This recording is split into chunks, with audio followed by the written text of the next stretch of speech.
आज JPCL और यहाँ पर हमारे ऑफिस में आप सबका स्वागत है।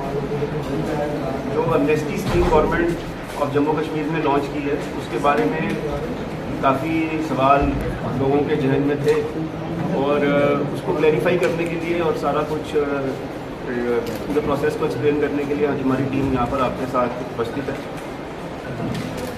स्कीम की जो टेक्निकलिटीज़ हैं उसको बताने के लिए मैं हमारे सुपरिटेंडेंट इंजीनियर साहब nodal officer mister Dinkar Gupta ji को इनवाइट करता हूँ कि आप प्लीज़ बताइए।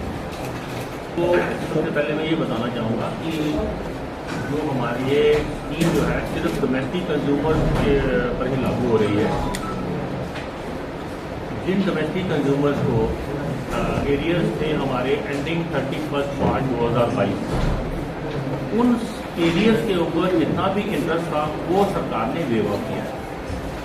और उस अमाउंट में से जब हम उसको वेव ऑफ करते हैं, बाकी का जो अमाउंट है एंडिंग 31 मार्च 2022 जो हमारा प्रिंसिपल अमाउंट है उसको सरकार ने ये कहा है कि मैक्सिमम ऑफ 12 मंथली इंस्टॉलमेंट में वो कंज्यूमर को पे करना है। उसको हर महीने एक तो देनी है, 2 भी दे सकता है अगर इसको ज़्यादा, अगर वो जल्दी अपना खत्म करना चाहेगा, जितना जल्दी करेगा उतना अच्छा है। 2 किस्तें, 3 किस्तें, 4 किस्तें, वो 1 टाइम भी कोई करना चाहता है तो दे सकता है। उसके बाद अप्रैल से 1 अप्रैल से लेके सितंबर तक का जो बिल है उसमें कुछ भी वेवर नहीं है। जो नया बिल अभी आएगा हमारा, जो भी कंज्यूमर जिसके एरियर ज़्यादा है, अभी 2 बिल्स आएंगे। 2 बिल्स में एक बिल में हमारा सिर्फ एमनेस्टी आएगी। ये सभी आपको एमनेस्टी में ये स्लिप जाएगी। इसमें सबसे पहले एरियर्स लिखे गए हैं 31 मार्च 2022 तक।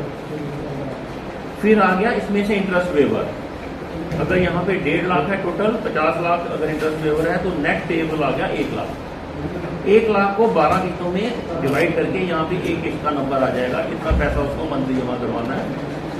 वो नेक्स्ट मंथ आपको फिर हर बिल के साथ ये स्लिप जाएगी। ये तो जमा करवाना ही करवाना है। इसके साथ ही हमारा जो दूसरा बिल है, जो रेगुलर बिल जिसको कहेंगे, उसमें से जो 31 मार्च 2022 को जो हमने उसका प्रिंसिपल प्लस जो इंटरेस्ट है वो हमने निकाल के एमनेस्टी स्कीम में डाल दिया।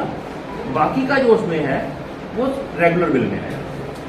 वो रेगुलर बिल में जब जाएगा वो पैसा भी कंज्यूमर को रेगुलरली पे करना है।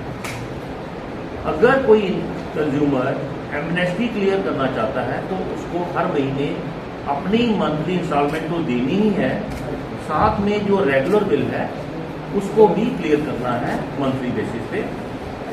अगर कोई कंज्यूमर इसको क्लियर नहीं करता है और एमनेस्टी ही क्लियर करता है तो उसको एमनेस्टी का बेनिफिट नहीं मिलेगा।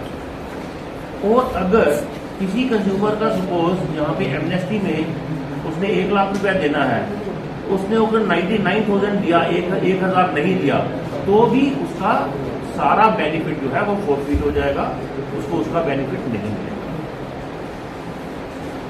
यही है इसमें। या फिर तो एक्सप्लेन कर देता हूँ।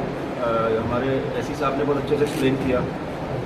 देखिए, जो हमारा बिल आता है अभी उसके अंदर एक ओपनिंग बैलेंस होता है। ओपनिंग बैलेंस का मतलब है जितना भी पुराना आपके उस कस्टमर नंबर के अगेंस्ट बकाया है, ड्यू है, वो सारा अमाउंट उसमें मेंशन होता है। हमने आपको सर्कुलेट किया कागज, उसके अंदर आप एक एग्जांपल देख सकते हैं ताकि क्लैरिटी आ जाए। तो एक कस्टमर का जैसे यहाँ पर ओपनिंग बैलेंस 1,97,000 है, मतलब उनका पिछले सारे ड्यूज मिलाकर आज तक लेटेस्ट इतना बैलेंस बन रहा है। अब जो ये बैलेंस था इसको हमने 1 अप्रैल 2022 की पोजीशन में 0 कर दिया रनिंग बिल में। उसके बाद का बैलेंस जैसे इनका बन रहा है 29,000 रुपये, मतलब जो अप्रैल के बाद की इनका कंजम्पशन है। और जो पहले का बैलेंस है उसका हमने एक अलग बिल जनरेट किया है जिसको एमनेस्टी बिल कहते हैं। वो साथ में यहाँ पर अलग से हम इशू करेंगे। जैसे इन कस्टमर का 1,62,000 रुपया 31 मार्च तक आउटस्टैंडिंग था। अब इसके अंदर जो 2 कंपोनेंट रहेंगे, एक रहेगा जो उन्होंने एनर्जी या बिजली कंज्यूम करी या उसकी कॉस्ट, और एक रहेगा जो उनके ऊपर पेनल्टीज और इंटरेस्ट लेट चार्जेस वाला बढ़े। तो जो इंटरेस्ट पेनल्टी लेट चार्जेस है गवर्नमेंट ने अपनी एमनेस्टी स्कीम में उसको वेव ऑफ कर दिया है। तो एवरेज 30-40% रिलीफ इसमें हर एक कस्टमर को मिलेगा। कईयों को तो इससे भी ज़्यादा मिल रहा है, 60% तक भी मिल रहा है। और जो बाकी का अमाउंट बचता है उसको 12 किस्तों में 1 साल में, जैसा ऐसी साहब ने बताया, उसको हमें जमा करना है। भुगतान के सारे ऑप्शंस हमने अवेलेबल करवा दिए हैं।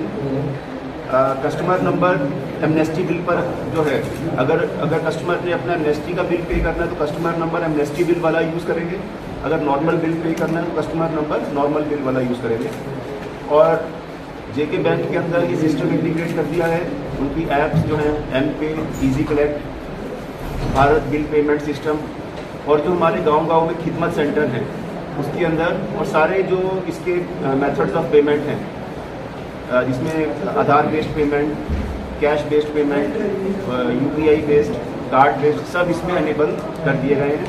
और जैसे जैसे फीडबैक मिलेगा और इसमें कोई इम्प्रूवमेंट की जरूरत होगी तो हम वो सिस्टम्स को भी इसमें इंक्लूड करवाते हैं।